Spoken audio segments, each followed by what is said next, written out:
اللاوعي أو اللاشعور كنسمعوا بزاف هاد الكلمات، ولكن أشنو المعنى ديالهم والأصل منين جاو؟ القصة ديال اللاوعي أو اللاشعور غتبدا مع عالم النفس سيغموند فرويد. هذا العالم استعمل اللاوعي باش يقدر يفسر الأمراض النفسية اللي ممكن أي واحد فينا يتصاب بها. فرويد كان عالم نفس، ولكن في نفس الوقت كان طبيب نفسي، وكانوا كيجيو عنده مرضى للعيادة ديالو. ومن بعد دراسته لبزاف ديال الحالات وصل لاستنتاجات هي اللي خلاته يامن باللي نظريه اللاوعي هي اللي غتقدر تفيدو باش يفهم النفس البشريه اكثر.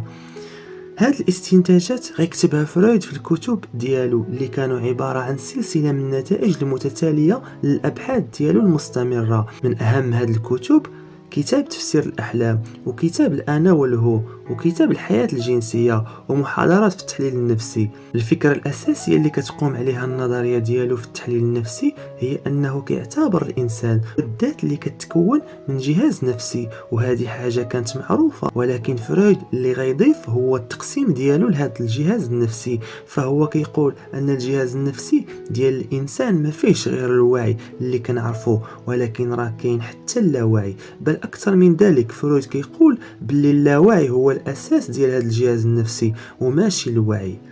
وهذا الجهاز النفسي حسب فرويد كينقسم لثلاثة ديال المكونات اللي هي الأنا والهو والأنا الأعلى.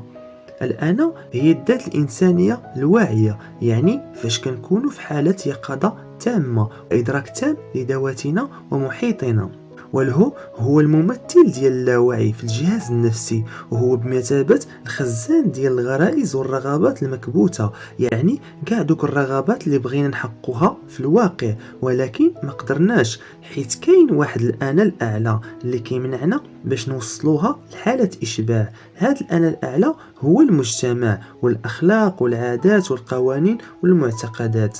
العلاقة اللي كتربط بين هاد المكونات حسب فرويد هي أن الأنا ديما كتحاول دير واحد التوازن داخلي، ولكن الهو ديما كيدفعنا باش نحققوا الرغبات ديالنا، حيت الإشباع ديالها كيخلينا نشعروا بالرضا والراحة والسعادة واخا كتكون لحظية. والمشكل اللي كيوقع حسب فرويد هو ان هاد الرغبات ما كيتحققوش كاملين، وبالتالي كيبقاو مكبوتين في الهو. وفاش كنكونوا في حالة النوم او السهو كيبداو يخرجوا هاد الرغبات اما على شكل احلام وزلات لسان او زلات قلم.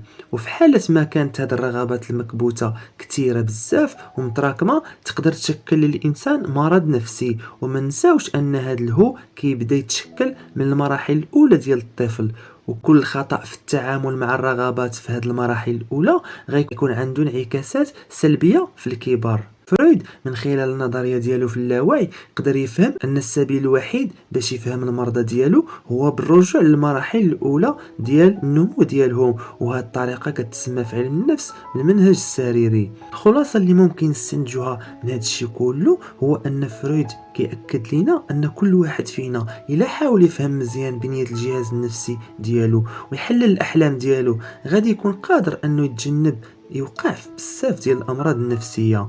وهذا الشيء غادي يخلينا نحافظوا على التوازن النفسي ديالنا، واللي غينعكس بشكل إيجابي على الشخصية ديالنا.